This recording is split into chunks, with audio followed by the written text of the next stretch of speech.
خیریت سے ہیں آپ لوگ؟ کہیے الحمدللہ الحمدللہ رب العالمین والصلاة والسلام علی رسولہ الکریم اما بعد فاعوذ باللہ من الشیطان الرجیم بسم اللہ الرحمن الرحیم یا ایھا الذین آمنوا ادخلوا فی السلم کافۃ ولا تتبعوا خطوات الشیطان انہ لکم عدو مبین۔ صدق اللہ العظیم۔ درود شریف پڑھ لے سارے لوگ بلند آواز سے تاکہ بدن میں گرمی پیدا ہو جائے، بلند آواز سے پڑھے سارے لوگ۔ اللہم صلی علی سیدنا محمد وبارک وسلم صلاۃ وسلام علیک یا رسول اللہ صلی اللہ علیہ وسلم۔ کافی دیر سے آپ لوگ بیٹھے ہوئے ہیں اور مجھ سے پہلے آپ لوگوں نے ایک بہترین تقریر بھی سن لی اور دو ثناخانوں سے، بلکہ ان کے علاوہ بھی اور دیگر ثناخان سے آپ نے نعت و منقبت کے اشعار بھی سن لیے۔ یہ تو ٹھیک ہے کہ ٹھنڈ کا موسم ہے، ورنہ وقت کو اتنا زیادہ نہیں ہوا۔ ہاں وہ تو ہم بھی سمجھ رہے ہیں کہ گھڑی کتنا بجا رہی ہے، کوئی زیادہ ٹائم نہیں ہے۔ آپ اگر زیادہ نہیں، صرف اس علاقے کا سروے کریں نا، اس محلے کا، تو ابھی گھر میں کوئی بھی نہیں سویا۔ ٹھیک ہے کہ وہ تھوڑی ٹھنڈ ہے، باقی کوئی ٹائم زیادہ نہیں ہے۔ ہم بھی آپ لوگوں کے بیچ رہتے ہیں، شادیوں سے ایک دن پہلے راتی جوگا رہتا ہے، تو پوچھے عورتوں سے جا کر کے کہ گیت کتنے بجے تک گائے جاتے ہیں، یا ناچ کود کتنے بجوں تک چلتا ہے۔ کئی بار ہم لوگ ناگور شریف، اجمیر شریف، کھاٹو شریف، اتنی دور دور جلسے کر کے واپس جب گھروں کو لوٹتے ہیں نا، 3 بجے، 2:30 بجے، 4 بجے، تو اس وقت تک گانے بھی بج رہے ہوتے ہیں اور مرد اور عورتیں سارے ڈانس بھی کر رہے ہوتے ہیں۔ یہ کیفیت رہتی ہے۔ تو ویسے کوئی وقت زیادہ نہیں ہوا۔ اللہ تعالیٰ آپ کی اس محبت کو، آپ کے اس جذبے کو اپنی بارگاہ میں قبول فرمائے۔ آپ ایسی ٹھنڈ میں بھی یہاں بیٹھے ہیں، اللہ آپ کا، ہم سب کا بیٹھنا یہاں پر قبول فرمائے۔ میں مبارکبادی پیش کروں گا عمومی طور پر آپ تمامی لوگوں کو اور خصوصی طور پر صاحب خانہ کو، کہ جنہوں نے اپنی بچیوں کے شادی کے موقع پر آج اس پاکیزہ محفل کا اہتمام کیا۔ یاد رکھیں،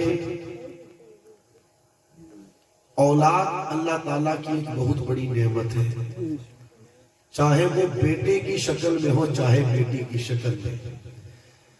بیٹی دینے والی ذات بھی میرے اللہ کی ہے اور بیٹا دینے والی ذات بھی میرے اللہ کی ہے۔ انسان کی ذمہ داری یہ بنتی ہے، چاہے اسے بیٹا ملے چاہے اسے بیٹی ملے، ہر حال میں وہ اللہ کا شکر ادا کرے۔ کیا کرے؟ اللہ کا شکر ادا کرے۔ یہ نہیں کہ بیٹے کے ملنے پر تو اتنی مبارک بادیاں دی کہ جیب کے پیسے ہی ختم ہو گئے۔ اب تو ٹھیک ہے کہ وہ مہینے بھر کا فری کروا دیا گیا، ورنہ اتنی مبارک بادیاں لگی کہ موبائلوں کے بیلنس ختم ہو گئے۔ ہم بھی دیکھتے ہیں، ابھی بتایا گیا کہ کچھ دنوں پہلے ہاسپٹل میں ایک ڈیلیوری ہوئی، تو 2 یا 3 بچیوں کے بعد بچہ ملا۔ تو ہونا تو یہ چاہیے تھا کہ بارگاہ خداوندی میں سر کو جھکا کر کے اس کریم کا شکر ادا کیا جاتا، مگر دیکھنے والوں نے بتایا کہ ان عورتوں نے ہاسپٹل میں ناچنا شروع کر دیا۔ یہ کیفیت، یعنی لڑکے کے ملنے پر تو اتنی خوشی، اور لڑکی کے ملنے پر کنڈیشن کیا ہوتی ہے؟ وہ ڈیلیوری ہو ہی گئی اور 5-7 دن گزر بھی گئے اور کسی ملنے والے کو کانوں کان خبر بھی نہیں۔ وہ تو اس نے ہی چلا کر کے پوچھا، بھائی صاحب وہ آپ کے یہاں بچے کی ولادت ہونے والی بھی، ہوا کیا؟ تو پھر وہ ہلکی سی آواز میں کہنا وہ بچی ہوئی ہے۔ یہ کنڈیشن ہے۔ اور ہم نے یہاں تک دیکھا معاشرے میں کہ جو گھروں کی بڑی عورتیں ہوتی ہیں جب وہ آتی ہیں ملاقات کے لیے گھروں پر تو ایسا لگتا ہے کہ جیسے پتہ نہیں دل پر کوئی بہت موٹا پتھر رکھ کر کے کہہ رہی ہے اب اللہ کی مرضی ہے، اب ٹھیک ہے ہو گئی تو کیا ہو گیا، کوئی حکا پانی کسی کا بند تھوڑی ہو گیا، ٹھیک ہے تو خیر واقعی میں اللہ کی مرضی ہے۔ یہ ہم سمجھ رہے ہیں جو آپ کہہ رہے ہو نا کہ اللہ کی مرضی ہے، کس نیت سے کہہ رہے ہو یا کس کیفیت کے ساتھ کہہ رہے ہو، ہم سمجھ رہے ہیں آپ کی بات، آپ کیا کہنا چاہتے ہو۔ لڑکا ملے یا لڑکی ملے، بندے کی ذمہ داری بنتی ہے کہ ہر ملنے والے کو اللہ کی نعمت سمجھے۔ میرے آقا علیہ السلام نے ارشاد فرمایا لوگوں بیٹیوں کو برا مت سمجھو۔ کیا فرمایا؟ بیٹیوں کو برا مت سمجھو، اس لیے کہ بیٹیاں محبت کرنے والی ہوتی ہیں۔ کیا کرنے والی ہوتی ہے؟ بیٹیاں زور سے بولے محبت کرنے والی ہوتی ہے۔ ایمانداری سے بتانا جتنے میرے بھائی یہاں پر بیٹھے ہیں، یہ بات ٹھیک ہے کہ تو نے بیٹے کی پیدائش پر خوشی زیادہ کر لی اور بیٹی کی پیدائش پر تیرا چہرہ اتر گیا، مگر ایمانداری سے اپنے دل پر ہاتھ رکھ کر کے بتانا جو پیار ایک بیٹی کو باپ کے ساتھ رہتا ہے، کیا وہ پیار بیٹے کو بھی اپنے باپ کے ساتھ ہوا کرتا ہے؟ قسم خدا کی، باپ کو بیٹی سے بے پناہ پیار ہوتا ہے اور بیٹی کو باپ سے بے پناہ پیار ہوتا ہے۔ آج بھی میں کئی گھر ایسے دکھا سکتا ہوں کہ جن گھروں کے اندر اگر باپ کی تجوری کی چابی ہوا کرتی ہے تو بیٹے کے پاس نہیں بلکہ بیٹی کے پاس ہوا کرتی ہے۔ آج بھی کئی گھر ایسے دیکھنے کو ملیں گے کہ باپ کی حساب کی ڈائریاں اگر کسی کے پاس رکھوائی جاتی ہے تو بیٹوں کے پاس نہیں بیٹیوں کے پاس رکھوائی جاتی ہے۔ ایسی میں 50 مثالیں دے سکتا ہوں کہ جوان بیٹا ہوا تو اس نے اپنے باپ کو گھر سے دھکے دے کر کے نکال دیا، باپ سے اپنا تعلق توڑ لیا، مگر کوئی ایک مجھے ایسی مثال دے دے کہ بیٹی نے بھی اپنے باپ سے دنیا بنائی ہو۔ بلکہ ہم نے تو دنیا میں یہاں تک دیکھا کہ جب بیٹے نکال دیتے ہیں تو پناہ ماں باپ کو بیٹیاں دیا کرتی ہے۔ میرے آقا علیہ السلام نے ارشاد فرمایا لوگوں بیٹیوں کو برا مت سمجھو، اس لیے کہ بیٹیاں تو بڑی محبت کرنے والی ہوتی ہے۔ باپ کا درد بیٹا نہیں سمجھ پاتا جتنا باپ کا درد بیٹیاں سمجھا کرتی ہے۔ انہیں پتا رہتا ہے کہ میرے باپ کی کنڈیشن کیا ہے، انہیں پتا رہتا ہے کہ میرے باپ کے حالات کیا ہے، انہیں پتا رہتا ہے کہ میرا باپ کن دور سے گزر رہا ہے۔ اس لیے میرے آقا نے فرمایا بیٹیوں کو برا مت سمجھو، اس لیے کہ بیٹیاں محبت کرنے والی ہوتی ہے۔ ایک مقام پر میرے آقا علیہ السلام نے اور ارشاد فرمایا جس کسی کے یہاں بیٹی ہو اس کی ذمہ داری بنتی ہے اپنی بیٹی پر وہ ظلم نہ کرے، اپنی بیٹی کو وہ تکلیف نہ دے، اور اس کی ذمہ داری بنتی ہے اپنے بیٹے کو اپنی بیٹی پر ترجیح نہ دے۔ اس لیے کہ ہم نے معاشرے میں یہاں تک دیکھا کہ لوگ جب گھر پر کوئی چیز لے کر کے آتے ہیں تو بیٹوں کو زیادہ کھانے کے لیے دیتے ہیں اور بیٹیوں کو کم دیتے ہیں، اس لیے کہ معاذ اللہ وہ یہ سمجھتے ہیں کہ یہ تو پرائی چیز ہے، آج ہمارے پاس ایک کل اسے چلے جانا ہے، لیکن تجھے پتا نہیں نادان تیری بیٹی جس دن تیرے گھر کے اندر آئی تھی اللہ اکبر وہ صرف اپنے لیے اپنا رزق لے کر کے نہیں آئی، بلکہ جب وہ آئی تھی تو اپنے ساتھ میں خدا کی رحمتیں تیرے گھر پر لے کر کے آئی تھی، تیرے گھر پر خدا کی برکتیں لے کر کے آئی تھی۔ اور میرے آقا علیہ السلام کا فرمانے عالی شان ہے جب گھر میں کوئی چیز لے کر کے آؤ تو تمہاری ذمہ داری بنتی ہے کہ پہلے اپنی بیٹیوں کو دیا کرو اس کے بعد میں بیٹوں کو دیا کرو، اس لیے کہ بیٹیاں بڑی نازک دل کی ہوا کرتی ہے۔ تو میرے آقا نے فرمایا جس کے یہاں پر بچی پیدا ہو اس کی ذمہ داری بنتی ہے کہ بچی کو برا بھلا نہ کہے، اس پر ظلم نہ کرے اور بیٹے کو بیٹی پر ترجیح نہ دے۔ جس بندے نے ایسا کیا اللہ تبارک و تعالی اس باپ کو کل قیامت کے دن جنت میں داخل فرما دے گا۔ اور ایمان دیاری سے آنے والی روایت کو سنا انشاءاللہ ایمان تازہ ہوگا۔ آج ہر بندہ اپنے دل میں یہ ارمان سجائے ہوئے ہیں یار کسی نہ کسی طریقے سے میں اپنا سلام حضور کی بارگاہ میں پیش کر دوں، سب یہ چاہتے ہیں کہ ہمارا سلام حضور کی بارگاہ میں پیش ہو جائے، مگر سچ بتائیں اگر کسی کے لیے خود حضور اپنا سلام بھجوا دے، سبحان اللہ، وہ بندہ کتنا مقدر والا ہے۔ یار یہ تو بات حضور کی ہے، اگر پیر صاحب کہتے ہیں کہ وہ فلاں مرید کو جا کر کے سلام کہنا میرا، تو پھر مرید صاحب کے خوشی کا کوئی ٹھکانہ ہی نہیں رہتا۔ مگر قربان ہو جائیں اس بندے کی عظمت پر جس کے گھر میں بیٹی پیدا ہوئی، سبحان اللہ۔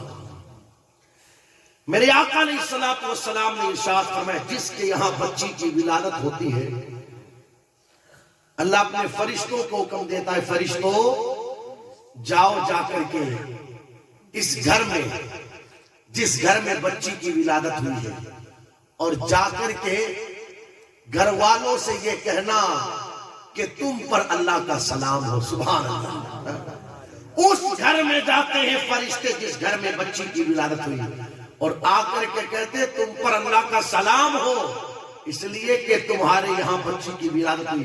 میرے آقا فرماتے پھر فرشتہ آ کر کے اس بچی کو اپنے پر میں ڈھانپ لیتا ہے اور اس کے سر پر اپنے پر کو پھیرتا ہے، اور پھر فرشتہ کہتا ہے یہ ایک نازک جان ہے جو ایک نازک جان سے پیدا ہوئی ہے۔ پھر فرشتہ کہتا ہے جو صحیح طریقے سے اس کی کفالت کی، اس کی پرورش کی ذمہ داری لے لیتا ہے، کل قیامت کے دن پروردگار عالم اس بندے کی مدد فرمائے گا۔ یہ عظمت اللہ تبارک و تعالیٰ اس بندے کو عطا فرماتا ہے جس کی یہاں بچی کی ولادت ہوئی۔ آپ دیکھیں میرے آقا علیہ الصلوۃ والسلام کے یہاں پر بھی ایک نہیں، دو نہیں، تین نہیں، بلکہ چار شہزادیاں ہیں۔ کتنی؟ زور سے بولو، چار شہزادیاں۔ اور میرے آقا علیہ السلام شہزادیوں سے کتنی محبت کرتے تھے؟ میں کہتا ہوں جتنی محبت حضور اپنی شہزادیوں سے کرتے ہیں، خدا کی قسم وہ محبت کائنات میں کہیں نظر نہیں آتی۔ محبتوں کا عالم یہ ہے، میرے آقا فرماتے لوگوں میری بیٹی فاطمہ میرے کلیجے کا ٹکڑا ہے، یہ محبتوں کا حال۔ تو جس کے یہاں پر بچیاں ہوں تو ان بچیوں کو وہ برا نہ سمجھے، بلکہ یہ سمجھے بیٹا خدا کی نعمت ہے، بیٹی خدا کی رحمت ہے، سبحان اللہ۔ میں نے قرآن شریف کی ایک آیت پڑھی، دو چار باتیں سن لیں۔ اللہ ارشاد فرماتا ہے ایمان والوں مکمل طور پر اسلام میں داخل ہو جاؤ۔ کیا فرمایا؟ جب ہم نے کلمہ پڑھ لیا مدینے والے کا اور ہم نے حضور علیہ الصلوۃ والسلام کی غلامی اختیار کر لی، ہم مسلمان ہو گئے، تو اب ہماری ذمہ داری یہ بنتی ہے کام وہ کیے جائیں جن کے کرنے کا حکم اللہ اور اس کے پیارے رسول نے عطا کیا ہے۔ ہم اور آپ کیا کرتے ہیں؟ ہم یہ سوچتے ہیں یہ بھی ٹھیک، یہ بھی ٹھیک، یہ بھی ٹھیک۔ ایسا نہیں ہوتا۔ ٹھیک وہی ہے جس کو ٹھیک اللہ اس کے رسول نے بتا دیا۔ ہمارے کہنے سے کوئی چیز ٹھیک نہیں۔ ہم یہ سوچتے ہیں کہ یار یہ بھی ہو جانا چاہیے، یہ بھی ہو جانا چاہیے، ایسا نہیں ہوتا۔ ہوگا وہی اور ہونا وہی چاہیے جو اللہ اور اس کے پیارے رسول صلی اللہ تعالیٰ علیہ وسلم نے بیان فرمایا۔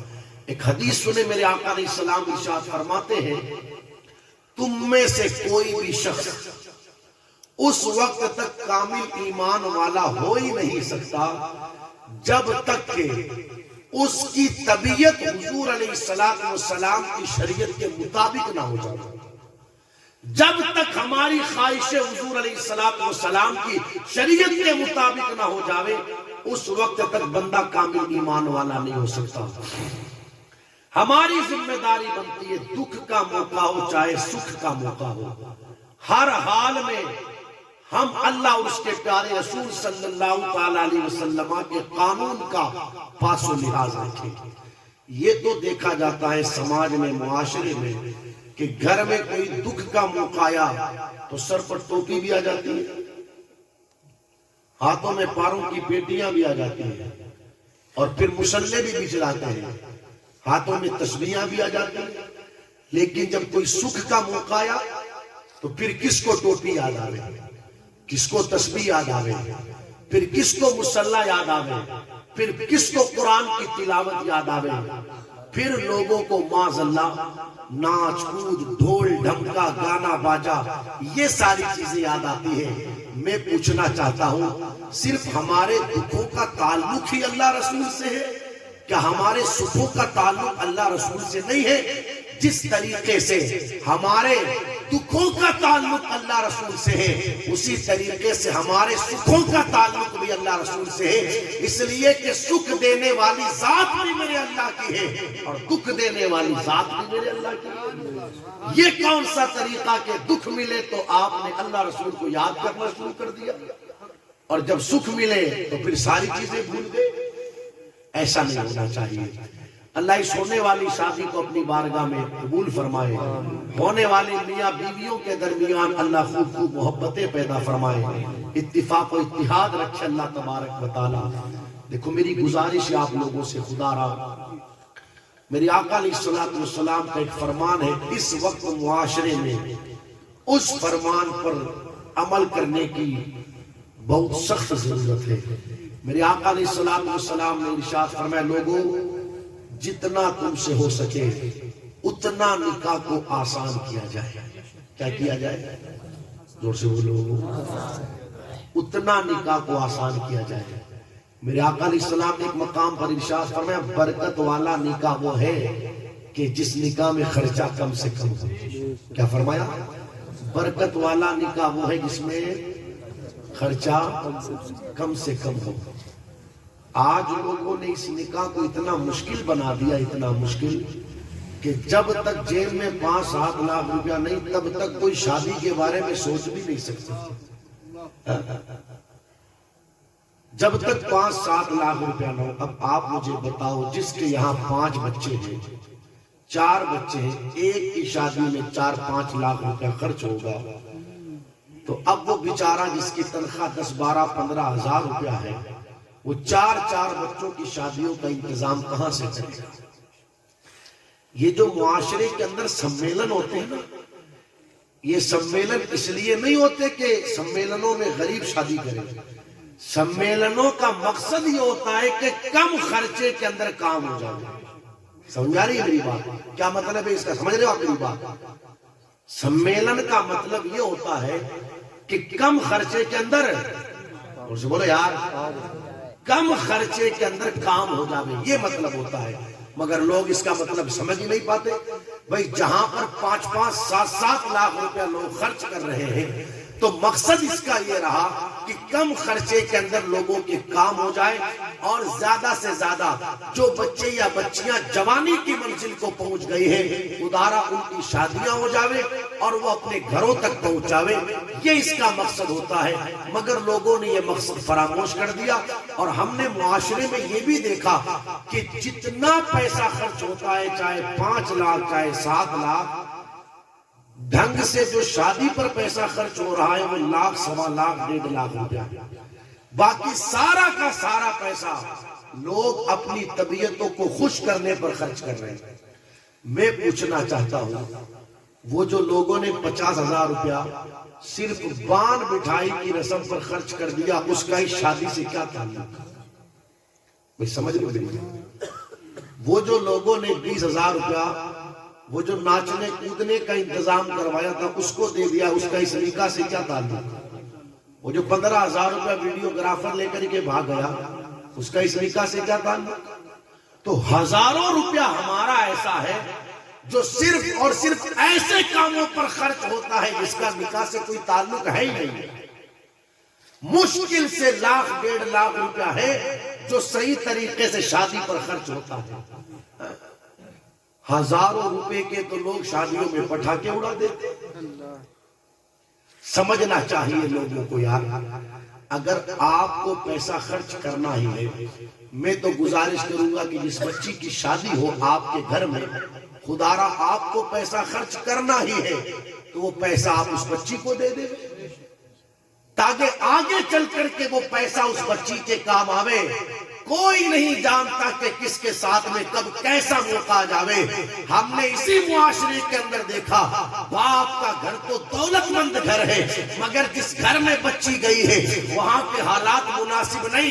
اب اس بچی کے یہاں بچے بھی پیدا ہو گئے, اس کے دل کی تمنا یہ ہے میرے بچے اچھی جگہ پر تعلیم حاصل کرے, اچھی اسکول میں پڑھائی کرے, مگر کیا کرے شوہر غریب ہے, اتنا پیسہ کا انتظام نہیں ہو پاتا کہ وہ اچھی جگہ اپنے بچوں کو پڑھا سکے. ہوتا یہ ہے کہ کئی گھروں پر بچیوں کو غربت کی بنیاد پر دولت مندوں کے یہاں کام کر کے اپنے بچوں کی پڑھائی کا انتظام کرنا پڑتا ہے, اور کئی ایسے گھر بھی مل جاتے ہیں کہ چھوٹی چھوٹی باتوں کی بنیاد پر جب الگ ہو جاتے ہیں گھر کے لوگ تو پھر کرایوں میں رہ کر کے بچیوں کو زندگیاں گزارنی پڑتی ہے. کاش کہ جو تو نے لاکھوں روپیہ اس کی شادی کے نام پر اپنی طبیعت کو خوش کرنے پر خرچ کیا, خدارا وہ پیسہ اگر تو اپنی بچی کو دے دیتا تو آج جب ایسے دکھ کے دن اس بچی کے سامنے آئے تو اسے اس پریشانیوں کا سامنا نہ کرنا پڑتا, بلکہ ان پیسوں کے ذریعے وہ اپنی زندگی کو سکون سے گزارتا نظر آتا. تو ہم سمجھیں ان ساری چیزوں کو. خدارا پیسہ جہاں خرچ کرنا چاہیے وہاں خرچ کریں. ہم منع نہیں کرتے کہ پیسہ خرچ مت کرو, کرو خرچ, مگر ہزاروں روپیہ صرف طبیعت کو خوش کرنے پر خرچ کر دیتے لوگ. اب آپ دیکھو جتنا کہا جا رہا ہے بھائی شادیاں سستی کرو اتنے خرچے بڑھتے جا رہے ہیں. ایک ٹائم وہ تھا, ہارون جی اس بات کی گواہی دیں گے کہ جو باندھ بٹھانے کی رسم ہے نا وہ 700-800 روپے میں پوری ہو جاتی تھی. کیا ہوتا تھا, بازار گئے, وہاں سے ہلدی لی, گھر لے کر کے آئے, پانی میں بھگویا, جس کی شادی ہونے والی ہے اس کو پاٹیے پر بٹھایا اور لگا دی, آنے والی عورتوں کو گڑ بانٹ دیا گیا یا گیہوں ابال کر کے گوگریاں دے دی گئی, کھیل ختم. یہی تو تھا. آج کنڈیشن کیا ہے, 700-800 روپے میں کام ہو جاتا تھا نا, آج کنڈیشن کیا ہے. آج حالت یہ کہ جس گھر میں باندھ بٹتا ہے مرد عورتیں بچے بوڑھے جوان سارے ہی پہلے تو پیلے رنگ کا کپڑا پہنے, دوسری چیز یہ پھر پیلے کلر کا منڈپ لگایا جائے گا, 1000 روپے کا کیک لایا جائے گا, 2 گانے بجانے کے اسپیکر لگائے جائیں گے, ویڈیوگرافر کو سامنے کھڑا کیا جائے گا. جس بچی یا بچے کی شادی ہونے والی ہے خاندان کے سارے لوگ اس کے پاس کھڑے ہو کر کے فوٹویں کھنچوائیں گے, ویڈیو بنوائیں گے. یعنی جب تک باپ کا 70-80 ہزار روپیہ اینڈ نہ کروا دے اس وقت تک لوگوں کا صرف باندھ پورا نہیں ہوتا. اب آپ مجھے بتاؤ یہ دشواری کس نے پیدا کی, کس نے آپ کو سمجھایا, کس نے بتایا؟ خود اپنے پاؤں پر ہم خود کلاڑی مار رہے ہیں. کون بتاتا ہے آپ کو؟ ہم نے ایک جگہ پوچھا, پورے راجستھان میں شادیوں کے حوالے سے کئی تقریریں ہم نے کی, تو ایک جگہ پوچھا بھائی سیکھتے کہاں سے؟ ایک صاحب نے کہا حضرت یہ سیکھتی ہیں عورتیں سیریلوں سے, کچھ سیریلوں سے سیکھا جاتا ہے اور کچھ پڑوسی ملک سے سیکھا جاتا ہے. میں نے کہا سیریلوں کے پیچھے مت چلو ورنہ یہ جو بدن پر تھوڑے بہت کپڑے بچے ہیں نا یہ بھی اتر جائیں گے. بھئی ہو کیا رہا ہے ان میں, فلموں میں اور سیریلوں میں ہو کیا رہا ہے, کپڑے اتر رہے ہیں. تو ان کے پیچھے مت چلو ورنہ یہ بدن پر جو تھوڑا کچھ بچا ہے نا کپڑا یہ بھی اتر جائے گا. اگر پیچھے چلنا ہے تو آمینہ کے لال کے پیچھے چلنا. یہ جو صحابہ کی عظمتیں بیان ہوتی ہے, صحابہ کے جو مرتبے بیان ہوتے ہیں, یہ مرتبے ان کو ایسے تھوڑی مل گئے. صحابہ نے اپنی پوری زندگی حضور کے پیچھے چل کر کے گزاری. اس قدر حضور کے پیچھے چلے, اس قدر حضور کے پیچھے چلے کہ حضرت ابو دردہ جب بھی کسی سے بات کرتے تھے تو مسکراتے تھے. ابو دردہ کی بیوی نے اپنے شوہر سے کہا میرے شوہر یہ کیا طریقہ ہے آپ کا, جس سے بات کرتے ہو مسکراتے ہو, مسکرایا مت کرو ورنہ لوگ پتہ نہیں کیسی کیسی باتیں بنائیں گے. ابو دردہ اپنی بیوی سے کہتے چپ ہو جا, جو لوگ کہیں گے کہنے دے, مجھے لوگوں کی پرواہ نہیں, مجھے تو آمینہ کے لال کی پرواہ ہے. میں نے میرے نبی کو دیکھا, حضور جب بھی کسی سے بات کرتے تھے تو میرے آقا مسکرایا کرتے تھے، لوگوں کو کون دیکھتا ہے؟ میں تو اپنے نبی کی ادا کو دیکھتا ہوں، میں تو اپنے نبی کی سنت کو دیکھتا ہوں۔ امام نے کہا جن کی تسکی سے روتے ہوئے ہنس پڑے، اس تبسم کی عادت پہ لاکھوں سلام۔ یہ صحابہ کی کیفیت تھی۔ حضرت عثمان غنی صلح حدیبیہ کے موقع پر ایک مرتبہ جب مکہ المکرمہ گئے تھے لوگوں سے بات چیت کرنے کے لیے، تو آپ کا قیام آپ کے چچا زاد بھائی کے گھر پر ہوا۔ صبح کو حضرت عثمان غنی اٹھے اور اٹھنے کے بعد جب لوگوں سے بات چیت کرنے کے لیے گئے تو حضرت عثمان غنی رضی اللہ تعالیٰ عنہ کا جو ازار تھا، ازار وہ ٹخنوں کے اوپر تھا۔ کہاں تھا؟ ٹخنوں کے اوپر تھا ازار حضرت عثمان غنی کا۔ تو ان کے چچا زاد بھائی نے کہا عثمان یہ تم نے ازار ٹخنے کے اوپر کیوں کر رکھا؟ اس کو نیچے لٹکاؤ ٹخنوں سے۔ اس لیے کہ عرب والے ٹخنوں سے نیچے کپڑا لٹکانے کو اپنی شان سمجھتے ہیں۔ تم بھی اپنا کپڑا ٹخنے سے نیچے لٹکا کر کے ان کے سامنے جاؤ ان سے بات کرنے کے لیے، تاکہ ان کے دلوں پر تمہارا دبا قائم ہو۔ اگر اوپر کپڑا کر کے جاؤ گے، ٹخنے کے اوپر کپڑا رکھ کر کے، تو پھر وہ سوچیں گے یہ کیسا طریقہ انہوں نے اختیار کر رکھا ہے۔ ان کے دلوں پر تمہارا کوئی روب دبدبا قائم نہیں ہوگا۔ وہ تمہاری جو تھوڑی بہت عزت کریں گے وہ بھی اس کیفیت کو دیکھ کر کے نہیں کریں گے۔ حضرت عثمان غنی رضی اللہ تعالیٰ عنہ نے جب یہ جملے سنے، ارشاد فرمایا خاموش ہو جاؤ، تم ان عرب کے سرداروں کو دیکھتے ہو اور میں کائنات کے سردار آمینہ کے لال کو دیکھتا ہوں۔ میرے آقا علیہ السلام کا فرمان ہے خبردار، اپنے کپڑے کو مرد کی ذمہ داری بنتی ہے کہ وہ ٹخنے کے اوپر رکھے۔ یہ میرے آقا علیہ السلام کی سنت مبارکہ ہے۔ اور تم یہ کہتے ہو کہ اگر میں کپڑا ٹخنے کے اوپر رکھ کر کے ان کے سامنے جاؤں گا تو یہ میری عزت نہیں کریں گے۔ حضرت عثمان غنی نے اپنے چچا زاد بھائی سے کہا عزت یہ عرب کے سردار تھوڑی دیتے ہیں، عزت تو آمینہ کے لال کے قدموں سے ملتی ہے۔ کل بھی عزت لوگوں کو ملتی تھی تو حضور کے قدموں سے، آج بھی عزت کسی کو مل رہی ہے تو حضور کے قدموں سے۔ میں کہنا یہ چاہتا ہوں یہ صحابہ کی کیفیت تھی۔ حضرت عبداللہ ابن عمر رضی اللہ تعالیٰ عنہ ایک مرتبہ اونٹنی کے اوپر سوار تھے اور ایک مکان کے چاروں طرف اس اونٹنی کو گھمانے لگے۔ کسی نے کہا عبداللہ ابن عمر یہ کیا کرتے ہو؟ اونٹنی کو مکان کے چاروں طرف گھما رہے ہو۔ عبداللہ ابن عمر کہتے میں یہ جو کر رہا ہوں ایسے ہی تھوڑی کر رہا ہوں، بلکہ میں نے اس طریقے سے کرتے ہوئے اپنے نبی کو دیکھا تو آج میں بھی کر رہا ہوں۔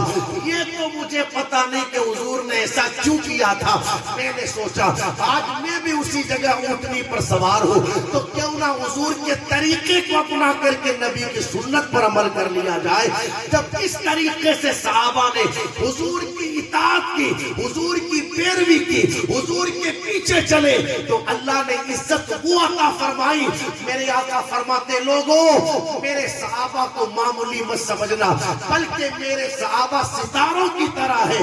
تم کسی میرے صحابی کی پیروی کر لو، اللہ تمہیں دنیا اور آخرت میں عزت عطا فرمائے گا۔ کتنا اونچا مرتبہ ملا صحابہ کو۔ صحابہ چلے کس کے پیچھے؟ کس کے پیچھے چلے؟ زور سے بولو، حضور کے پیچھے۔ اور ہم کس کے پیچھے چل رہے ہیں؟ سیریلوں کے پیچھے، فلموں کے پیچھے، نچنیوں کے پیچھے، گویوں کے پیچھے۔ بدلو اپنا مزاج۔ ایک جملہ کئی محفلوں میں نے لوگوں سے کہا، اگر لوگ کامیاب ہونا چاہتے، سننا بول سے، اگر لوگ کامیاب ہونا چاہتے ہیں تو اس نسخے پر عمل کر لیں، عورتیں چلے مردوں کے پیچھے۔ عورتیں کس کے پیچھے چلے؟ اور مرد چلے حضور کے پیچھے۔ نہیں سمجھے بات؟ عورتیں چلے مردوں کے پیچھے اور مرد چلے حضور کے پیچھے۔ زندگی کے ہر موڑ پر اللہ عزت عطا فرمائے گا، مگر دھارا بالکل بدل گیا ہے۔ اب تو اللہ خیر فرمائے، کیا کیا کہا جائے کیا کیا نہ کہا جائے۔ تو یہ جو نت نئے خرچے ہم اپنے معاشرے میں پیدا کر رہے ہیں، خدا را ان پر روک تھام لگائیں۔ میری ماں بہنیں بھی مجھے سن رہی ہے، میں ان سے بھی گزارش کروں گا، سمجھو اس وقت حالات کیا ہیں۔ آپ کیا سمجھ رہے ہو کوئی مسلمانوں کے پاس کوئی بہت زیادہ پیسہ ہے؟ کچھ نہیں بچا، کچھ نہیں بچا۔ آپ اس بات سے زیادہ دور کی تو میں کیا بات کروں، اس شہر کی غربت کا اندازہ لگا سکتے ہو صرف اس بات سے کہ پورا شہر سود اور بیاج میں ڈوب گیا ہے۔ آپ کیا سمجھتے ہو کہ زیادہ پیسہ؟ کچھ نہیں۔ اس سے بڑی غربت کی بات اور کیا ہوگی؟ جس گلی میں آپ چلے جاؤ، جس گلی میں 5-7 گولی بسکٹ کی دکانیں،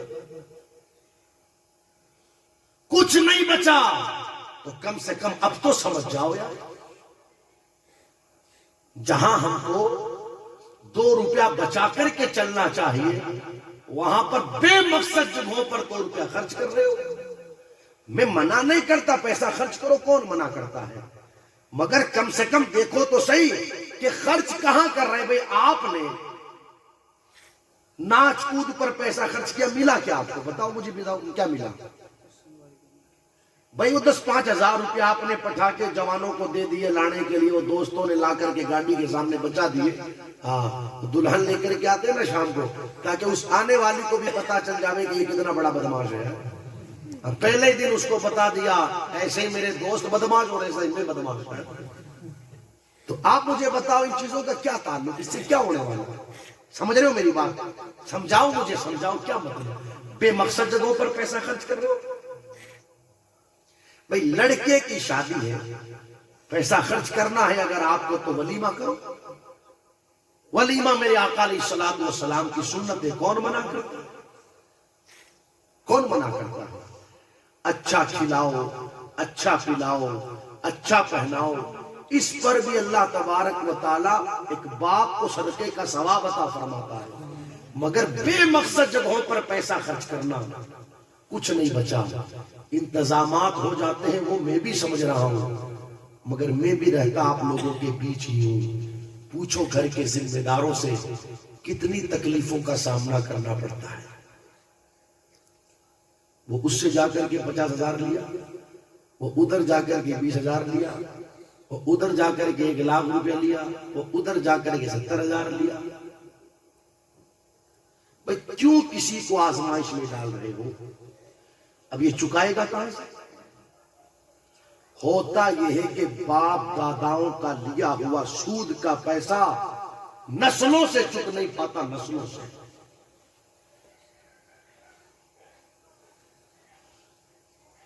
اس لیے جتنا ہمارے پاس بجٹ ہے اس بجٹ میں کام کرنے کی کوشش کریں۔ 50 ہزار روپیہ نکاح ہو جائے گا 50 ہزار میں۔ یہ کوئی ضروری نہیں ہے کہ شادی کے موقع پر جو دعوت دی جائے اس میں 500 آدمی ہی بلائے جائیں۔ یہ ضرور ہے کہ اگر لڑکے کی شادی ہے تو ولیمہ سنت، مگر یہ ضروری نہیں ہے کہ 300 آدمی کو کھانا کھلانا سنت۔ وہ آپ کے گھر کے خاندان کے 10-20-50 لوگ جو بھی ہیں ان کو کھلا دیا تو یہ بھی سنت پر عمل ہو گیا۔ اور میں نے بھی 2 جمعہ پہلے مسجد میں ایک بات کہی تھی، آپ دیکھیں حضور علیہ السلام نے اپنے امتیوں کا کتنا خیال رکھا۔ تقریباً 11 نکاح میرے نبی نے فرمائے۔ کتنے نکاح؟ 11 نکاح۔ مگر ان 11 نکاحوں میں آپ دیکھیں ایک نکاح میں میرے آقا علیہ السلام نے ولیمہ جو کیا وہ گوشت روٹی سے۔ کس سے؟ باقی جو نکاح ہمیں نظر آتے ہیں ان نکاحوں میں جو حضور کا ولیمہ ہوا تو کہیں پر ستو ہے، کہیں پر کھجور ہے، پنیر ہے۔ اس طور پر حضور علیہ السلام نے اپنا ولیمہ کیا۔ جب ان حدیثوں کو پڑھا گیا تو دل نے کہا واہ آمینہ کے لال، آج کے تقریباً 1450 سال پہلے بھی آپ نے اپنے غریب امتیوں کا کتنا خیال رکھا۔ میرے نبی کی غیبدہ نگاہ دیکھ رہی تھی، میں صرف دولت مندوں کا نبی بن کر کے تھوڑی آیا ہوں، میں تو کائنات کے ہر فرد کا نبی بن کر کے دنیا میں تشریف لے کر کے آیا ہوں۔ میرے آقا علیہ السلام نے گوشت روٹی کے ذریعے بھی ولیمہ کیا تاکہ جس کے پاس پیسہ ہے وہ گوشت روٹی کے ذریعے ولیمہ کر لے، اور دیگر چیزوں کے ذریعے بھی میرے آقا علیہ السلام کا ولیمہ ہوا تاکہ جس کے پاس دولت نہیں، جس کے پاس سرمایہ نہیں، وہ اپنی حیثیت کے مطابق کسی دوسری چیز کے ذریعے ولیمہ کر لے۔ ہم نے دیکھا ہے لوگوں کو یہ کہتے ہوئے، پوچھتے ہیں فون کے ذریعے وہاں پر کیا پکا ہے، وہ سامنے والا کہہ دینا کہ یہاں پر تو لاڈو چکی کا انتظام ہے، اور وہ فلاں جگہ ولیمہ ہے وہاں پر گوشت روٹی ہے، تو پھر لوگ کہتے ہیں وہیں پر چلیں گے۔ نادان، یاد رکھیں یہ کوئی ضروری نہیں ہے کہ گوشت روٹی کے ذریعے کیا جائے وہی ولیمہ ہوتا ہے۔ حلال مال کے ذریعے اس نے اپنی حیثیت کے مطابق دال روٹی کا انتظام کر دیا ہے، تو یہ بھی مدینے والے کی سنت پر عمل ہو گیا ہے۔ اور میں تو کہتا ہوں کوئی سود اور بیاج پر لا کر کے گوشت روٹی کرے، اس سے کئی زیادہ تو بہتر یہ کہ حلال کے پیسوں سے دال روٹی بنا لے۔ سمجھ آ رہی میری بات ہے؟ کوئی حرام کے پیسوں سے گوشت روٹی کرنے سے کہیں زیادہ بہتر نہیں ہے، کہیں زیادہ کیا بہتر ہی بہتر ہے کہ بندہ حلال کے پیسوں سے دال روٹی کر لے۔ تو اس لیے اپنے آپ کو آزمائشوں میں مت ڈالو، کام حد میں کرو۔ کوئی عورتوں کے پیچھے چلو گے نا تو بگاڑ کے سوا کچھ ہاتھ میں جائے گا۔ آپ گھر کے ذمہ دار ہو، کون ہو؟ آپ کو بھی تو پتا ہے کہ کیا کرنا چاہیے اور کیا نہیں ہے۔ ارے وہ لوگ کہتے ہیں وہ فلاں ایسے کہہ رہی ہے، تو فلاں کے کہنے سے کیا ہوتا ہے؟ آپ نہیں سمجھ رہے ہو کہ کیا کرنا چاہیے اور کیا نہیں کرنا چاہیے، اور پھر فلاں کون ہے؟ کئی لوگوں سے پوچھا کہ چہرے پر داڑھی کیوں نہیں رکھتے ہو، تو کہتے ہیں وہ بیوی سے پوچھ کے بتاتا ہوں۔ استغفر اللہ، کتنی بری کنڈیشن ہے، دیکھو داڑھی رکھنے کے لیے بھی وہ بیوی سے پوچھے گا۔ یہ تو حالات ہے۔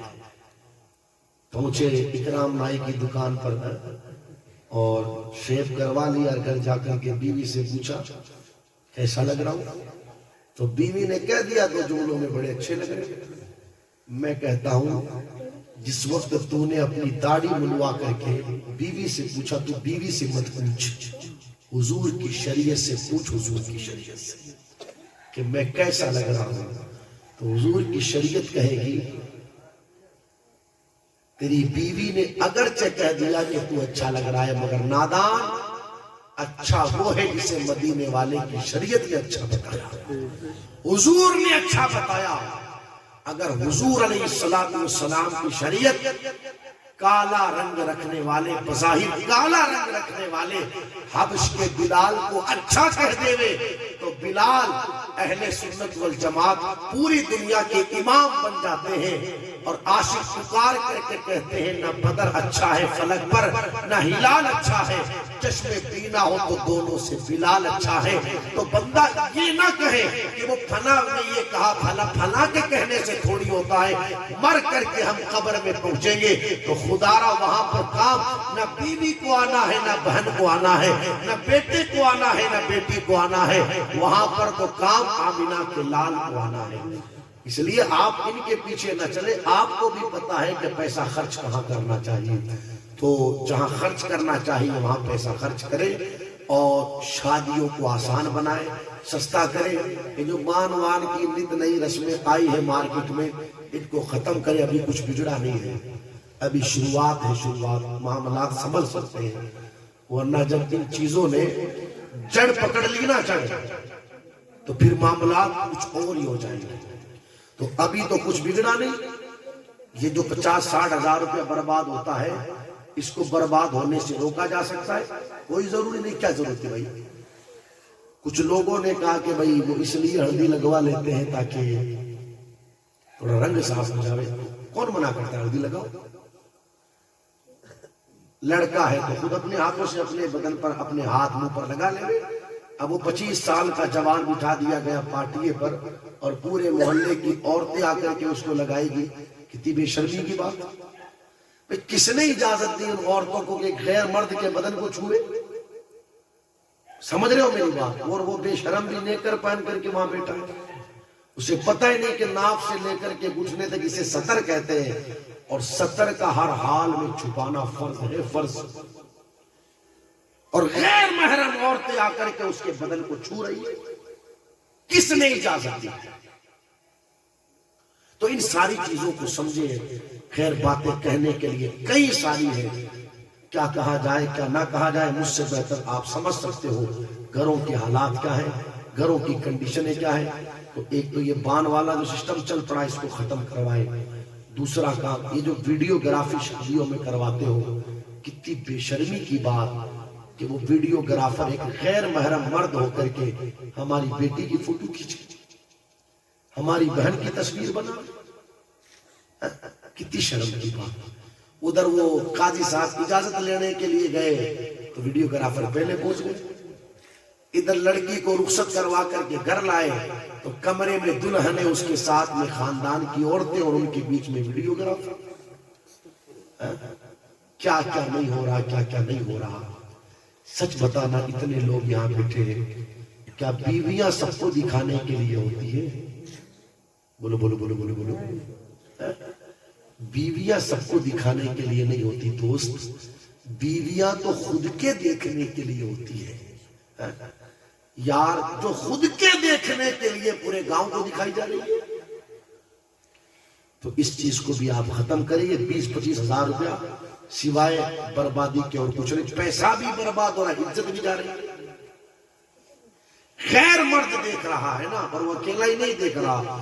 پھر جب وہ جاتا ہے وہاں اسٹوڈیو پر کیسٹ تیار ہوتی ہے تو پھر کہیں اور بھی دیکھتے ہیں.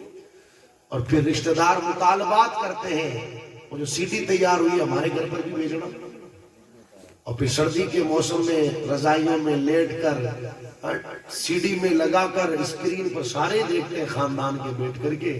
کبھی آگے کرے کبھی پیچھے کرے، کیا کبھی اسٹاپ کرے کبھی زوم کرے. جس لڑکی کو ہم گھر کی عزت بنا کر کے لائے، آج 200 گھروں میں 100 گھروں میں 50 گھروں میں ہم نے اسے بے عزت کر دیا. یہ سلوک نہیں ہوتے ہیں بہن بیٹیوں کے ساتھ. سمجھو عورت کا مقام کیا ہے، مرتبہ کیا ہے. میرے نبی نے ارشاد فرمایا جس کے پاس 3 2 1 بیٹی ہو وہ اپنی بیٹیوں کی صحیح طرح پرورش کر کے اچھی جگہ ان کا رشتہ کر دے. قیامت کے دن کوئی کسی کے ساتھ جنت جائے گا، کوئی کسی کے ساتھ جنت جائے گا، مگر بیٹی کا باپ اپنے نبی مصطفیٰ جان رحمت کے ساتھ جنت جائے گا. سمجھ میں آ رہی ہے میری بات؟ اس لیے سمجھے ان عورتوں کا مقام کیا ہے، مرتبہ کیا ہے. اور میری ماں بہنیں مجھے سن رہی ہے، ایک چیز میں ان سے عرض کروں گا، یہ ناچنا کودنا بند کرے. کیا عورتوں کی یہی عزت رہ گئی؟ یہی عزت رہ گئی کیا؟ یہی وقار رہ گیا عورتوں کا کہ جب جی نے چاہا شادی کے موقع پر ہاتھ پکڑ کر کے لا کے کھڑا کر دیا. یہ کام عزت دار عورتوں کے نہیں ہے. جو کام ایک جسم بیچنے والی طوائفہ کرتی ہے وہ کام ہم اپنے گھر کی عورتوں سے شادیوں کے موقعوں پر کرواتے ہیں. معذرت تو سمجھے میری ماں بہنیں کہ ہم کر کیا رہی ہیں. میں اس بات کے بالکل بھی خلاف نہیں ہوں کہ آپ خوشی مت مناؤ، مناؤ خوب خوشی، مگر اس کا مطلب یہ بھی نہیں ہے کہ آپ مدینے والے کی شریعت کو پیٹ کے پیچھے ڈالیں. قدم قدم پر ہمیں حضور علیہ السلام کی شریعت کا خیال رکھنا پڑے گا، تاکہ جا کر کے ہماری دنیا بھی بہتر ہوگی، ہماری آخرت بھی بہتر ہوگی. دعا ہے پروردگار عالم کی بارگاہ میں مولا کریم اس محفل کو بھی قبول فرمائے، اور اس ٹھنڈ کے موسم میں بھی آپ اتنی دیر یہاں بیٹھے رہے. آپ کا بیٹھنا اللہ اپنی بارگاہ میں قبول فرمائے. مدینے والے کا فرمان ہے جس جگہ اللہ اور اس کے رسول کا ذکر ہوتا ہے وہ جگہ جنت کے باغوں میں سے ایک باغ ہوا کرتی ہے. آپ بڑے مقدر والے ہیں، اتنی دیر آپ جو یہاں بیٹھے رہے یوں سمجھو کہ آپ جنت کے باغ میں بیٹھے. اللہ اس بیٹھنے کو قبول فرمائے. آج یہاں بیٹھے ہیں، دعا کرے دعا کہ اللہ تعالی ہمیں گنبد خضرا کے سائے میں بیٹھنا نصیب فرمائے، خانہ کعبہ کے سامنے بیٹھنا نصیب فرمائے، اور اللہ تعالیٰ اس ہونے والی شادی کو اپنی بارگاہ میں قبول فرمائیں، ہونے والے میاں بیوی کے درمیان الفت و محبت پیدا فرمائیں، دونوں خاندانوں میں اتفاق و اتحاد رکھیں، اور اللہ تعالی ہم سب کو شریعت مطہرہ کے دائرے میں رہ کر زندگی گزارنے کی توفیق عطا فرمائیں۔ ایک مرتبہ پھر میں عمومی طور پر آپ تمامی لوگوں کو اور خصوصی طور پر گھر والوں کو مبارکبادی پیش کروں گا کہ انہوں نے شادی کے موقع پر اس پاکیزہ محفل کا اہتمام کیا۔ حالانکہ میں دیکھ رہا ہوں کہ اس محفل میں کوئی محلے کے زیادہ لوگ نہیں آئے ہیں۔